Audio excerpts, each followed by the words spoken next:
Assalamualaikum warahmatullahi wabarakatuh.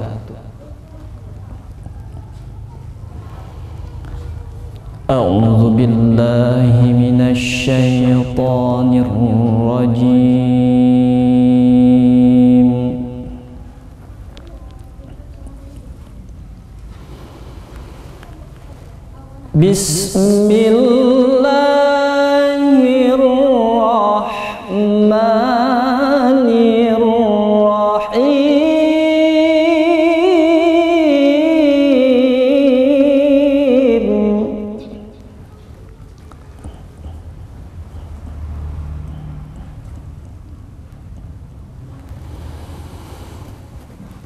وَلَقَدْ آتَيْنَا لُقْمَانَ الْحِكْمَةَ أَنِ اشْكُرْ لِلَّهِ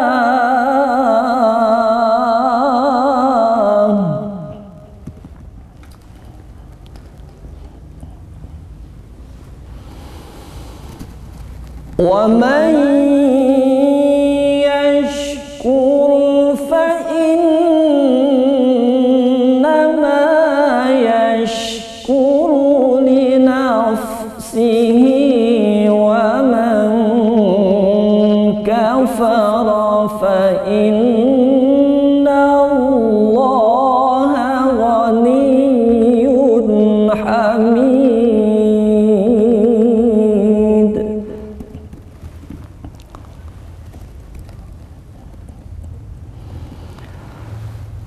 وَإِذْ قَالَ لُقْمَانُ لِابْنِهِ وَهُوَ يَعِظُهُ يَا بُنَيَّ لَا تُشْرِكْ بِاللَّهِ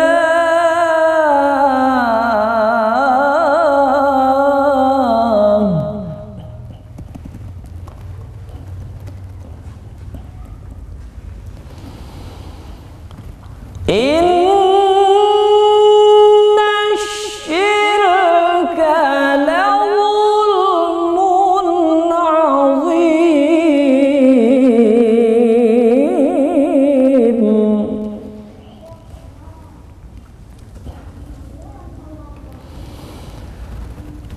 Wa wassayna al-insana biwalidayhi hamalathu ummuhu wahnan ala wahn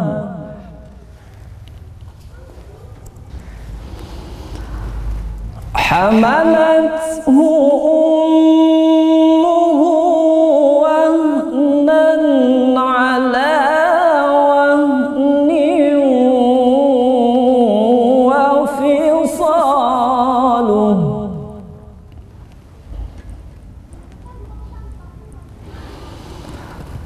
وهنا على وهن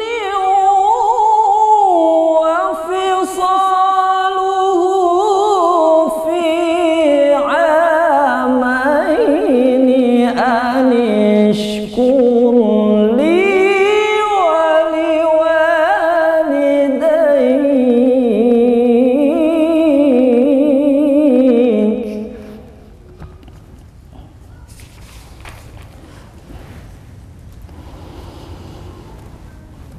وهنا على وهن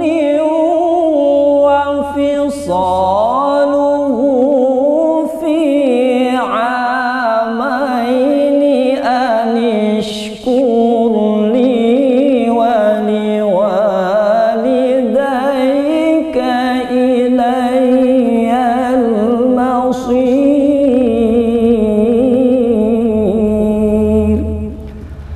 Sadaqallahul azim.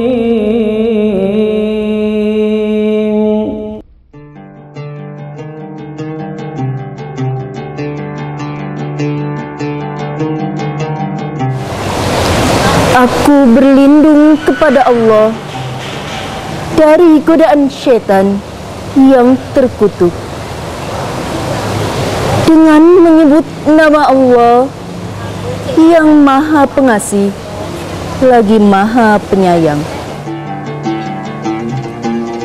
Dan sungguh telah kami berikan hikmah kepada Luqman, yaitu bersyukurlah kepada Allah, maka sesungguhnya dia bersyukur untuk dirinya sendiri. Dan barang siapa yang tidak bersyukur, maka sesungguhnya Allah Maha Kaya, Maha Terpuji. Dan Luqman berkata kepada anaknya, "Wahai anakku, janganlah engkau menyekutukan Allah. Sesungguhnya mempersekutukan Allah adalah benar-benar kezaliman yang besar. Dan kami perintahkan kepada manusia agar berbuat baik kepada kedua orang tua. Maka bersyukurlah kepada Allah dan kepada kedua orang tuamu, karena hanya kepada Allah tempat kembalimu. Maha benar Allah dengan segala firman-Nya." Assalamualaikum warahmatullahi wabarakatuh.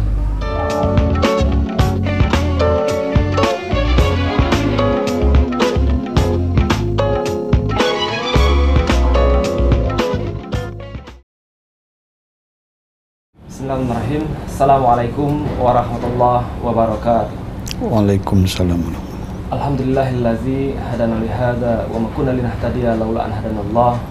Asyhadu an la ilaha illallah wahdahu la syarikalah wa asyhadu anna Muhammadan abduhu wa rasuluh la nabiyya ba'dah.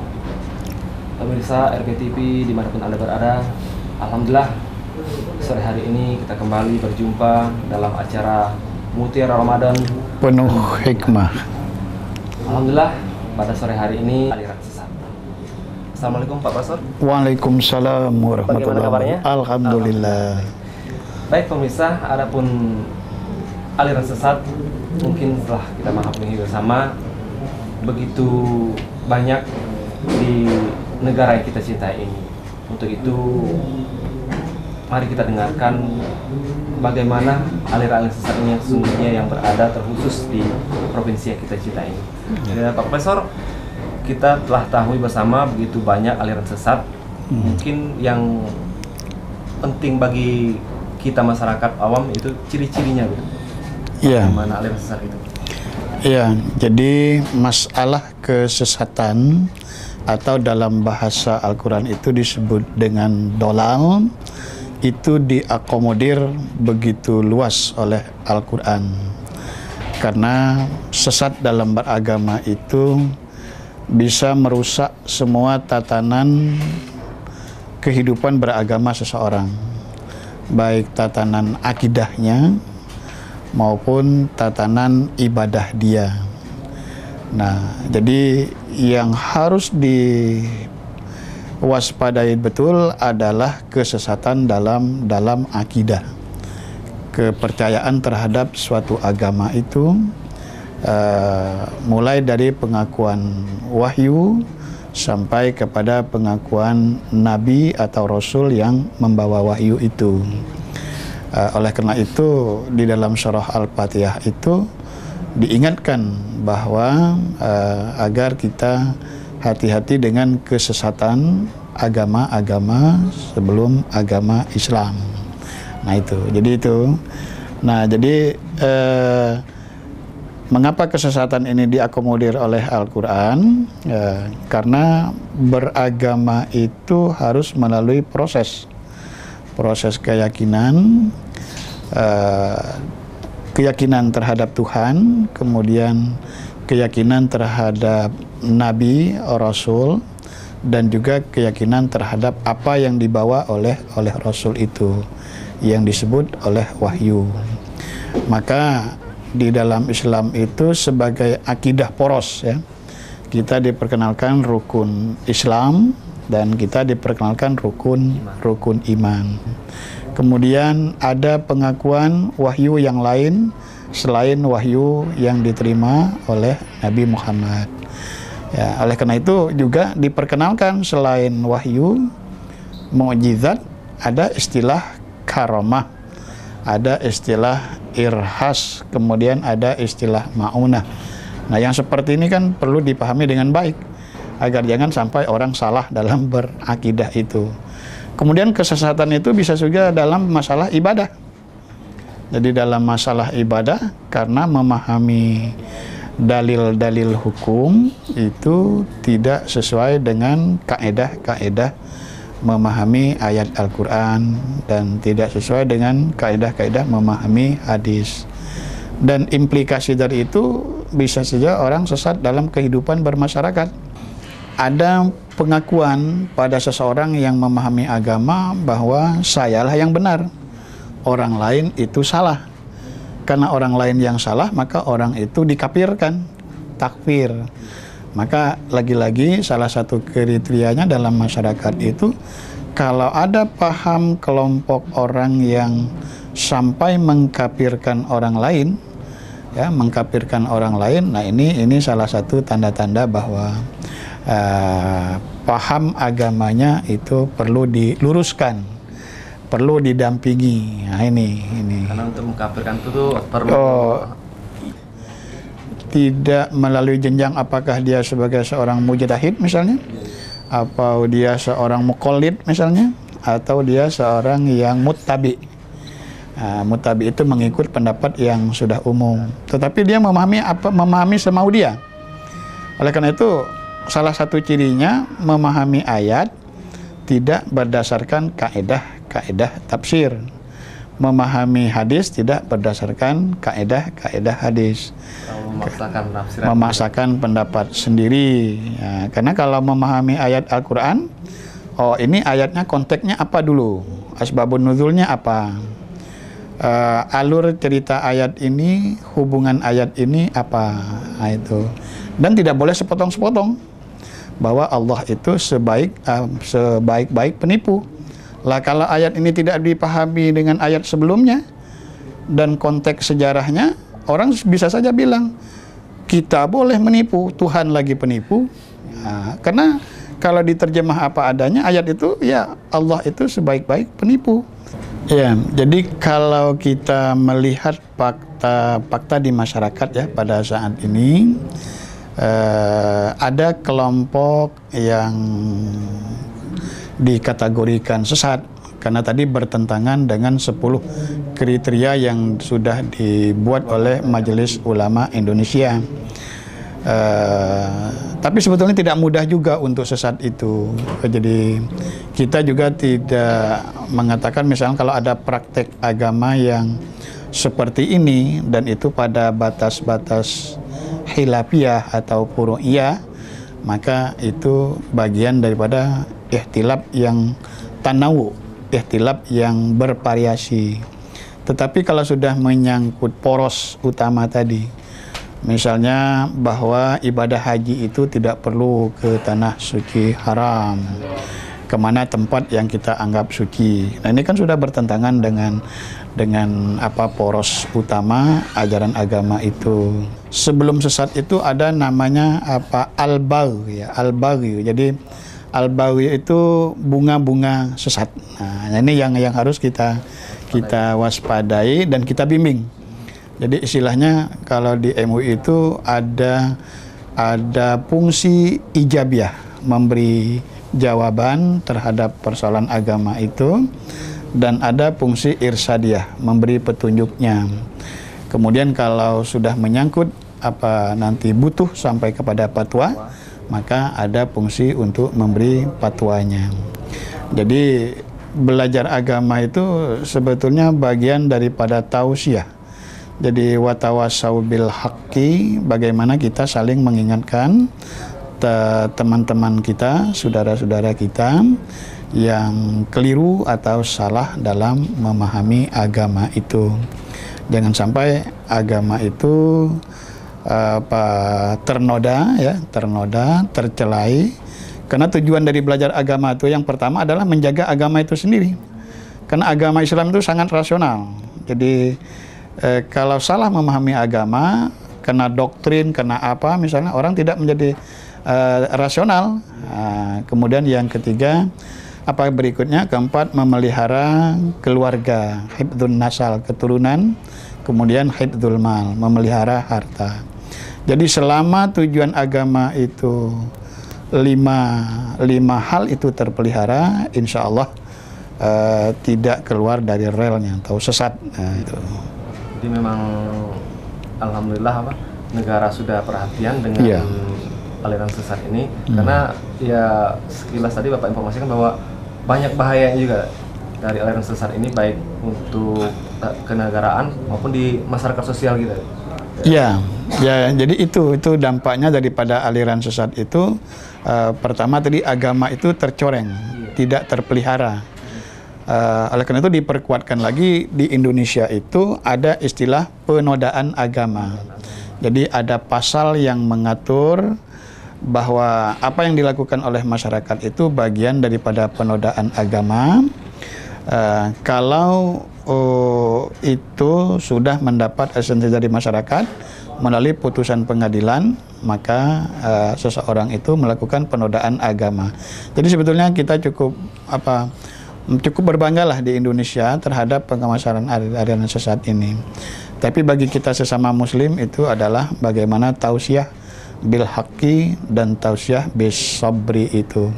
Karena agama itu bukan untuk menyulitkan, kan agama itu bukan untuk menyesatkan, dan agama itu juga bukan untuk keaku-akuan ya. Karena agama itu rahmatan lil alamin, baik dalam hubungan intern umat beragama, umat Islam maupun antar umat beragama. Nah itu. Iya, jadi agama ini memang harus melalui proses belajar. Proses belajar, apapun tingkat belajarnya itu. Jadi innamal ilmu bitta'allum ya. Kemudian dalam belajar itu harus ada guru. Ya, apapun dan siapapun bentuk gurunya itu. Karena ada ungkapan siapa yang tidak punya guru, maka gurunya adalah syaitan. Man lam yakun lahu syaikhun fa syaikhuhu syaitan.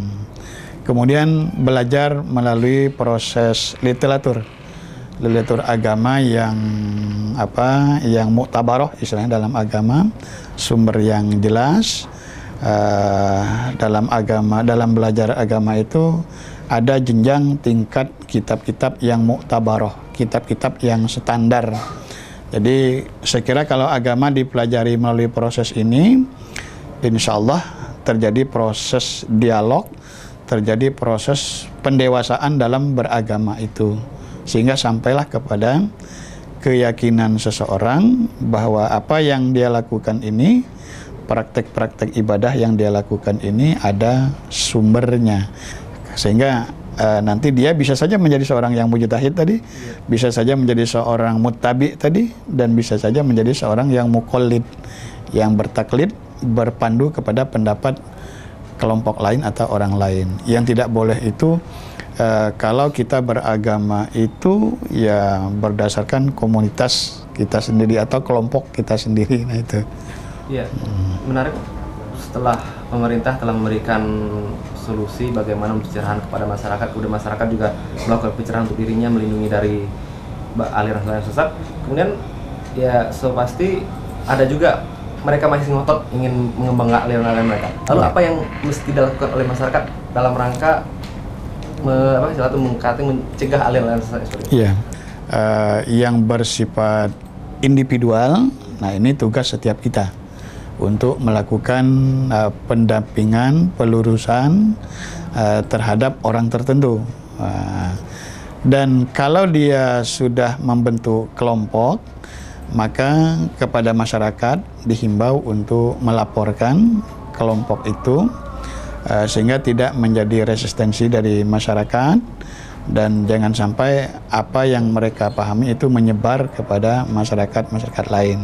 Dan ada pendampingan secara kolektif ya, kelompok itu ya, termasuk kita Kementerian Agama. Jadi melihat apakah ini bagian daripada masalah keagamaan atau tidak, termasuk aliran, karena aliran itu juga tapi itu menjadi tugas instansi yang lain nantinya yang melihatnya itu. Ya, berarti masyarakat bisa melapor ke instansi pemerintah yang berhubungan dengan aliran sesat. Karena cukup kompleks permasalahan aliran sesat ini.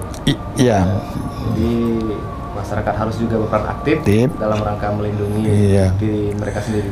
Ya, mulai dari keluarga kita yang terdekat, jadi ibda binafsik. Jadi mulailah dengan kita sendiri. Jangan-jangan yang saya pahami ini keliru, maka mungkin kita perlu berdialog, perlu bertanya kepada orang lain, atau mungkin kita perlu mencari dalil atau mencari alasan. Baru kemudian orang-orang yang di sekitar kita, keluarga terdekat kita, tetangga terdekat kita, jajaran tetangga kita, dan kita bahas secara bersama-sama. Jangan hanya menerima setiap informasi-informasi, terus ada cross check kepada pihak-pihak yang lain gitu. Iya, betul. Jangan jadi hanya guru, mungkin hanya satu orang guru dan lain sebagainya. Dan kita lihat sekarang banyak masyarakat hanya mengikuti satu guru dan sebagainya, sehingga mereka tidak begitu memahami ada pandangan lain, sehingga mengaku mereka yang benar. Nah, itu yang penting, proses dialog itu. Jadi proses diskusi atau ya proses pendalaman atau pengakuan dalam beragama itu. Terima kasih Pak Profesor. Itu banyak yang mestinya harus kita bahas lagi, tapi karena keterbatasan waktu kita cukupkan sampai di sini. Semoga apa yang kita bicarakan bermanfaat untuk masyarakat kita, khusus masyarakat Bengkulu. Amin. Terima kasih sekali lagi. Baik pemirsa, demikian bincang kita pada sore hari ini. Semoga apa yang sekali lagi kami sampaikan bermanfaat untuk kita semuanya. Mari sama-sama kita tutup dengan alhamdulillah. Alhamdulillah. Amin. Assalamualaikum warahmatullahi wabarakatuh. Waalaikumsalam warahmatullahi wabarakatuh.